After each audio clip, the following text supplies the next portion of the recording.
Come closer. The shadows have missed you, and tonight they have a new story to tell. Welcome to Scary Stories After Dark.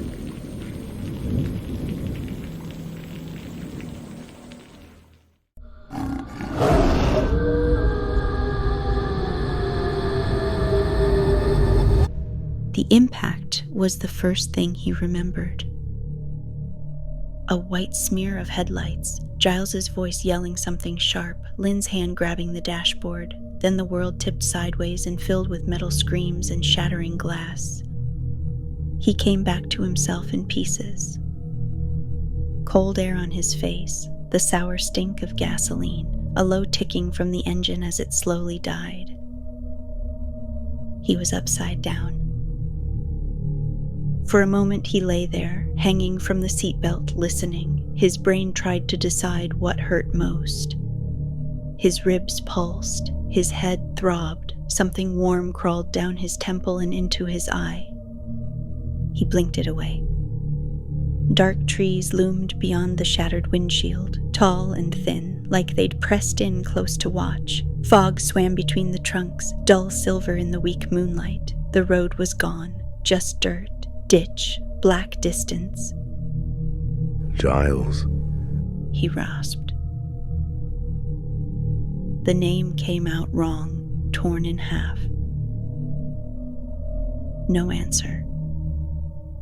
He twisted, gritting his teeth as his ribs complained, and clawed at the buckle. It finally snapped loose and he dropped, hitting the car roof, now the floor, with a grunt.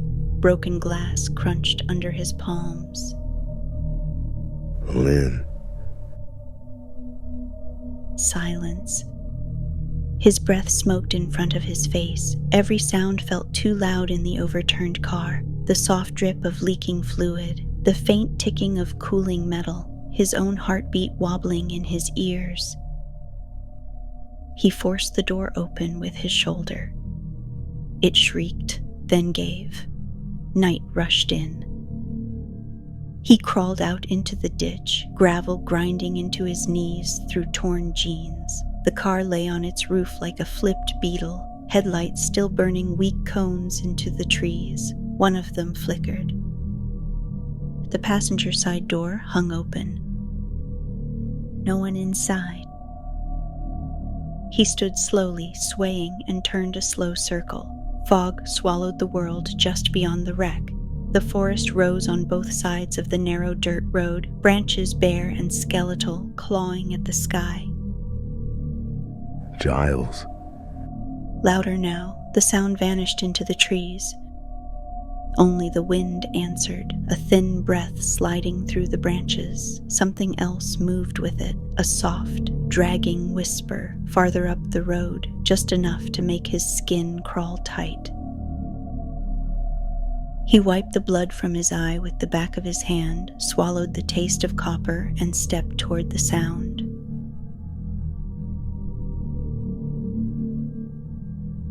He didn't make it 10 steps before he saw the first smear.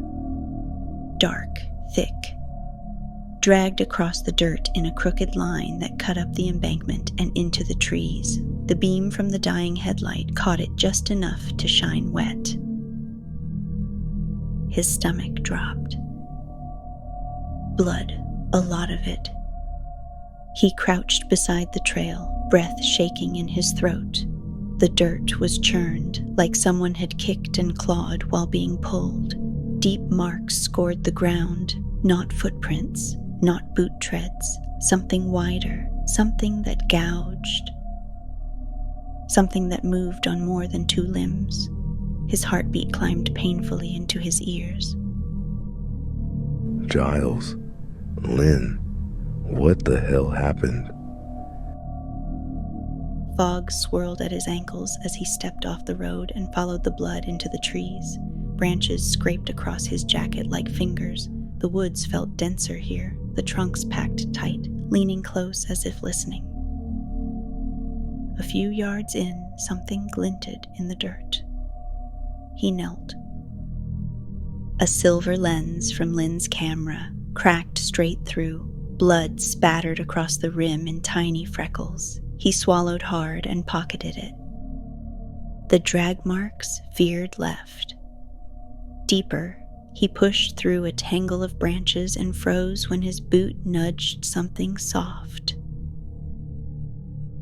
A hand. Pale, stiff fingers curled into the leaves like it had tried to pull itself forward before separating from the arm it once belonged to.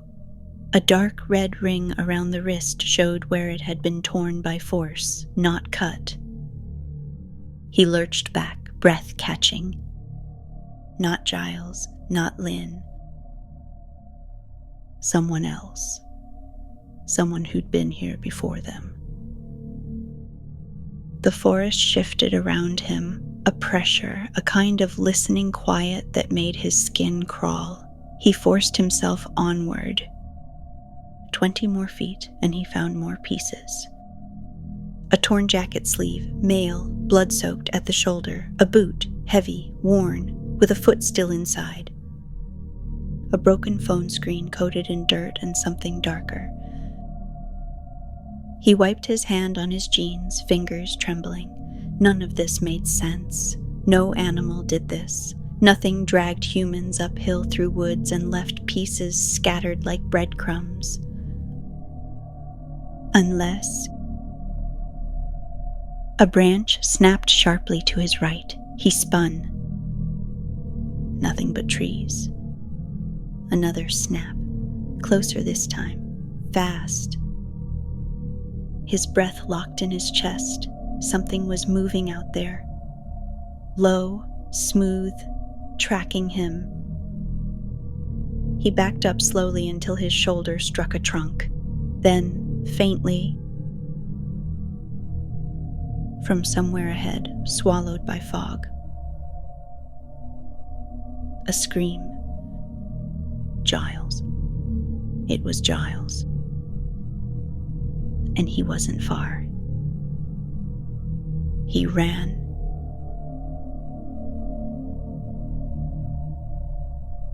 The scream yanked him through the trees like a hook in his spine. He tore across the forest floor, branches whipping his arms, the cold air burning his throat. Fog thickened with every step, swallowing the world into a gray, shifting blur. Somewhere ahead, the dragging sound returned, soft, wet, patient. He skidded to a stop when the trees abruptly ended. An old road stretched before him, cracked and sunk into the earth like it hadn't seen a car since the 1940s. Wooden poles leaned at crooked angles, their wires hanging like dead vines. And ahead, barely visible through the rolling fog, stood the outskirts of Moonfall Creek. The town looked like it had been abandoned decades ago, yet faint yellow lights still glowed behind dirt-streaked windows. He stepped onto the road, boots crunching old gravel. Every building sagged inward, roofs caving, porches collapsing under their own weight, signs hung by a single rusted nail swinging with the cold wind. General store, barber, schoolhouse, Creekside Inn. The letters were faded, chipped, eaten away by time. But someone, something, still lived here.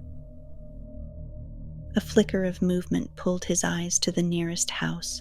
On the porch, a rocking chair shifted with a long, creaking groan. Empty. Except the chair was still rocking. He took a slow step closer. Fog drifted across the porch like smoke, revealing muddy drag marks leading up the steps, then stopping abruptly, as if whatever did that had simply stood up and walked inside. The silence felt wrong, heavy, anticipating. He swallowed hard and kept going.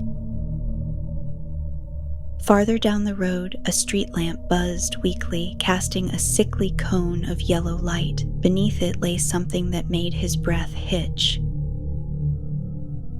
A blood trail, fresh, thick. And beside it, half buried in gravel, was a jawbone. Human. Teeth still attached. His stomach rolled. He crouched slowly, heart hammering as he scanned the shadows between the houses. The fog made shapes, bent silhouettes, hunched figures that vanished when he blinked. Something moved behind a cracked window, a flash of pale skin, a shape ducking out of sight. Someone was watching him. He rose to his feet, every instinct screaming to run back into the woods. But Giles' voice still echoed somewhere ahead.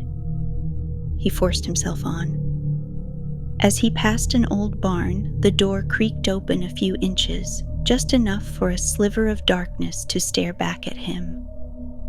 Not empty darkness. Something breathed inside. Slow, wet. Too close. He didn't stop. And then, drifting through the fog like it had been waiting for him, came a new sound. A low howl, long, broken, almost human. His blood ran cold as he whispered, "Oh, Giles?"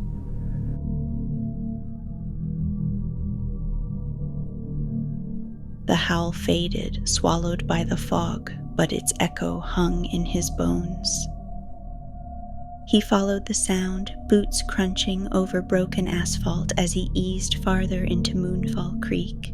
The air felt thicker here, heavier, clinging to his skin like damp cloth. Every step filled him with a quiet, instinctive urge to turn back. But Giles was somewhere in this rotting maze of buildings. He passed a row of old houses, each one leaning like it was too tired to stand. Windows stared out like hollow eyes, curtains hung in tatters, metal wind chimes rattled without wind. Then one house wasn't empty. He saw a face in an upstairs window, just for a second. A pale silhouette pressed close to the glass, eyes reflecting the faint street lamp glow like an animal caught in headlights.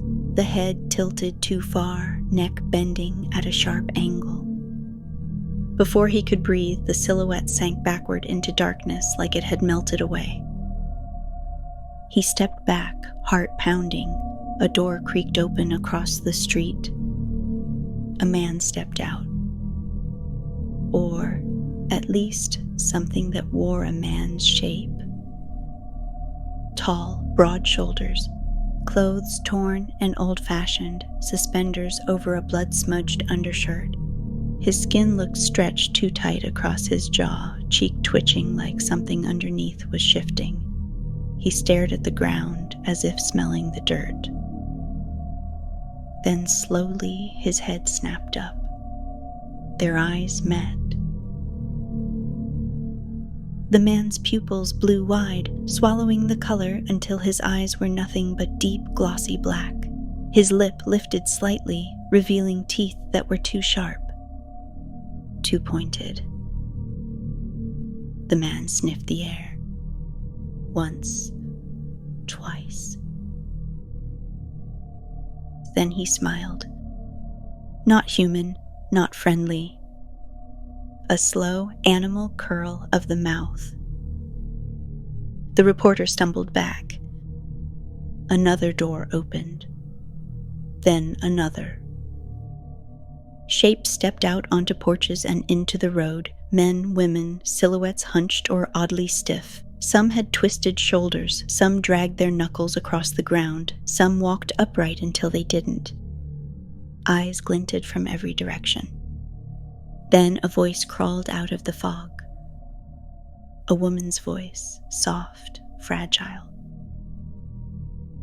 "Wrong. You shouldn't be here." He spun.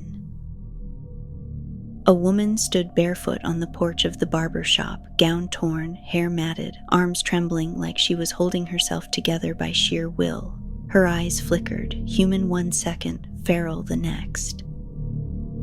"Please," she whispered, voice cracking. "Run." Before he could move, something massive shifted in the shadows behind her, tall, hunched, fur bristling. The woman's breath hitched. They're hunting tonight. The creature behind her lunged.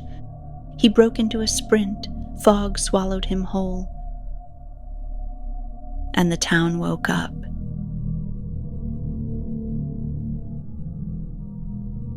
He didn't remember choosing a direction.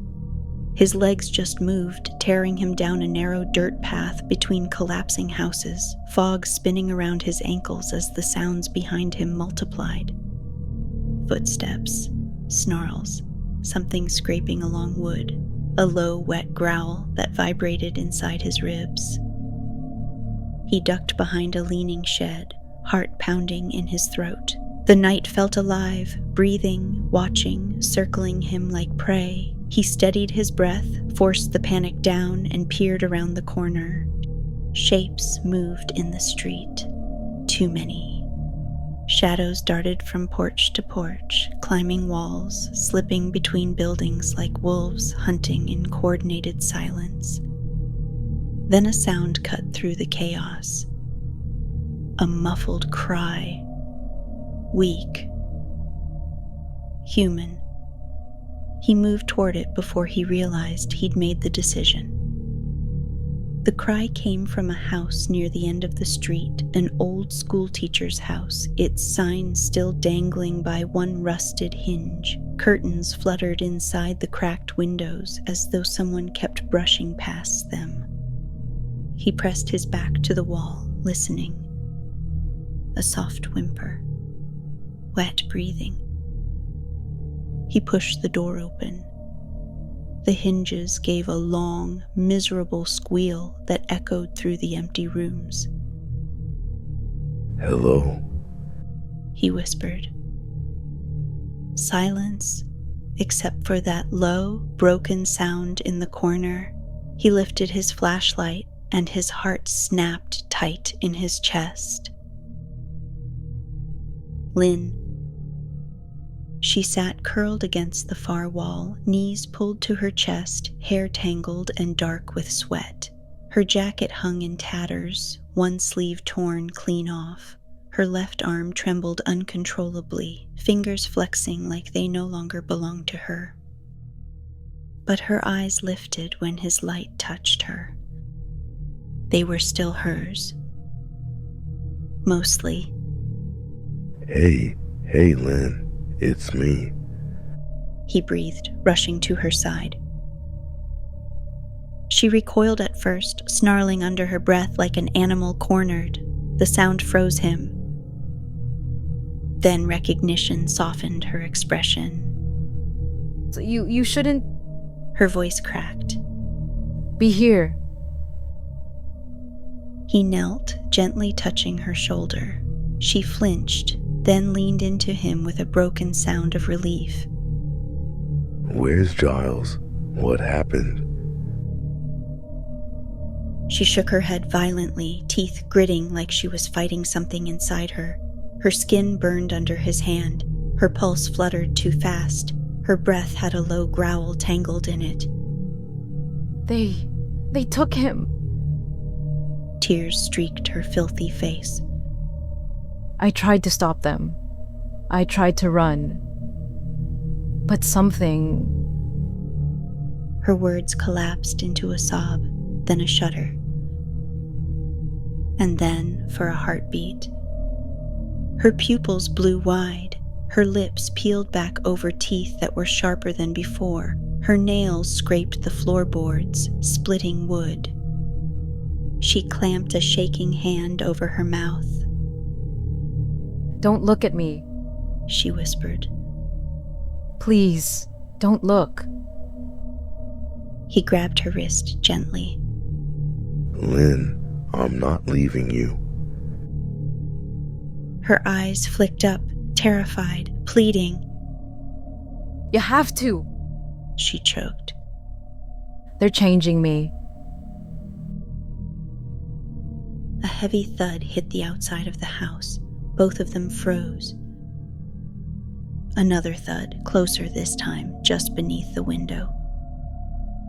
Something massive sniffed along the siding, dragging claws down the wood with a slow scrape meant to be heard. Lynn's breath hitched. They're here. The window shattered, and the night poured in.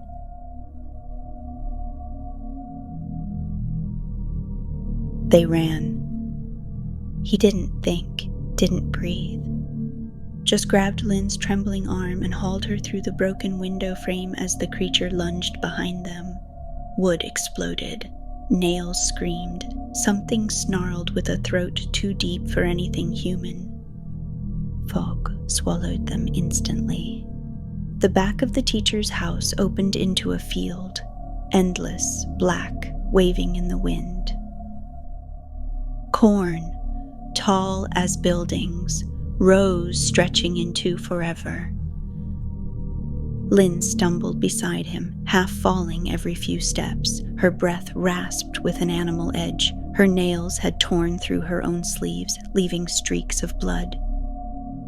Just a little farther, he whispered, tightening his grip on her hand. Behind them, something massive slammed into the side of the house and dragged claws downward with a slow, satisfied scrape. They sprinted into the corn. The stalks closed around them like ribs slamming shut. The world vanished. Only the narrow path ahead existed, a thin strip of dirt crushed under their boots. Leaves slapped his face. Stalks snapped against his shoulders. The field trembled with wind and distant movement. Then the sound started, rustling, soft at first. Everywhere. Left, right, ahead, behind. Lynn's breath hitched in a half-whimper, half-growl. The change in her voice made his stomach twist. Keep going, he whispered, though he wasn't sure for whose sake. Something bolted between the rows just to their right, fast, low, a blur of fur and muscle. The stalks bent violently before springing back upright. He tightened his hold on Lynn. She stumbled, knees buckling. He dragged her forward. A snarl ripped through the corn behind them. He choked back a cry and pushed harder. Corn stalks trembled in a ripple, something pacing them, matching their speed. Every time he glanced sideways, he saw shapes move, bent silhouettes darting on all fours, then 2 legs, then 4 again. Lynn collapsed for real this time. He dropped beside her, breath shaking. Her eyes were changing, the whites bleeding to gold, her jaw trembling with something she couldn't stop. She rasped, Please, just go. I'm not leaving you. A deep, guttural howl rose somewhere in the maze of corn, vibrating through the earth. Lynn curled inward. You don't understand. She whispered. The corn, they hunt in it.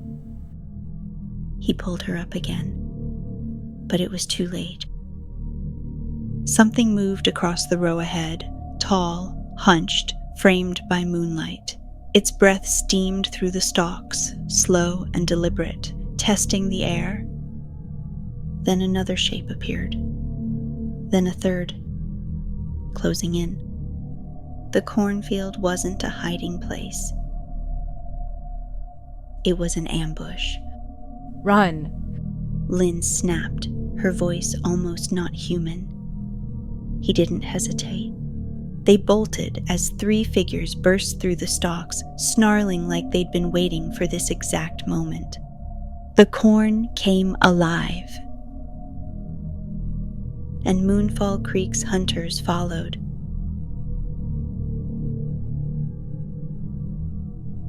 They didn't make it far. The corn swallowed their footsteps, the fog swallowing everything else. Behind them, the hunters crashed through the rows with low snarls, their shapes flickering like shadows with bones. He yanked Lynn toward the only patch of darkness that wasn't moving, an old wooden fence at the field's far edge, half-rotten, splintered, barely standing. But behind it loomed another building. A barn. Tall, black, silent. Come on. He breathed, pulling her through a gap in the fence. Lynn stumbled, dropping to her knees. Her breath rasped with a hollow animal rattle. Her fingers clawed at the dirt, trembling uncontrollably. Leave me. She whispered. Please. I can't. Hold it back. He knelt beside her, gripping her face. No, you hear me? I'm getting you out of here. Her pupils snapped wide, swallowing the gold. Her lip trembled, a low growl vibrated beneath her ribs, but her eyes, for one flickering heartbeat, were still Lynn's. A howl split the corn. Close. Too close. He hauled her to her feet and dragged her toward the barn's side door, shoving it open just enough to slip inside. It groaned loudly, too loudly, but the darkness inside swallowed them whole. The barn smelled of rot, old hay, damp earth, and something metallic. Blood. He pulled Lynn behind a stack of crates and pressed his back to the wood. His heartbeat hammered so loud he was sure the creatures could hear it. The hunters prowled just outside, low footfalls circling, sniffing, testing the air. Lynn pressed a shaking hand over her mouth, muffling a growl she couldn't fully stop. He brushed her hair back gently, whispering, It's okay. It's okay. Just stay with me. But the darkness inside the barn shifted. Not the fog, not the hunters outside. Something else. A soft dragging sound, slow, sodden, rhythmic. He lifted his flashlight, trembling, and flicked it on. The beam cut through the dark and illuminated a trail of blood leading deeper between the stalls. Fresh, shiny, thick. His breath hitched. Hello? He whispered, even though every instinct begged him not to. A shape moved in the far corner. He stepped closer. Lynn reached for him weakly, but her fingers slipped through his sleeve. He raised the light again. A figure slumped against the back wall, tied to a support beam with rope soaked dark red, clothes torn, skin pale, head hanging. Giles. He whispered. The figure twitched. Slowly, agonizingly, Giles lifted his head. His eyes glowed with a sickening amber light. His jaw bulged unnaturally. Patches of coarse, dark fur spread across his cheek and neck. Claws, not fingers anymore, scraped along the rope. His voice came out broken. Run. The hunters outside went silent. Every creature in Moonfall Creek had just heard their reunion. And the barn doors began to open.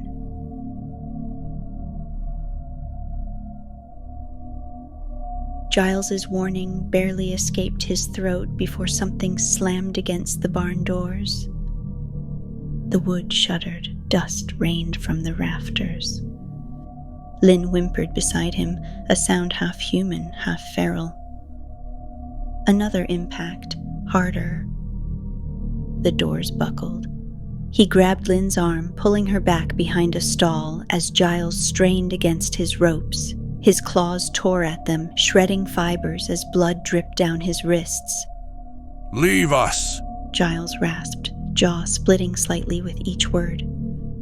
You can't save us. The doors exploded inward. Fog poured into the barn like a living thing.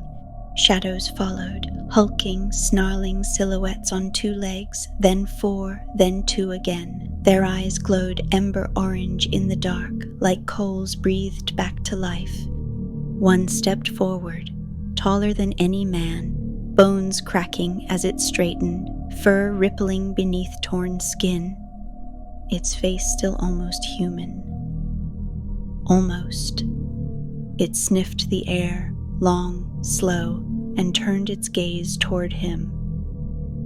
Lynn convulsed, her spine arched with a sickening pop, her fingers distorted into claws, her breath rattled with a growl she couldn't swallow.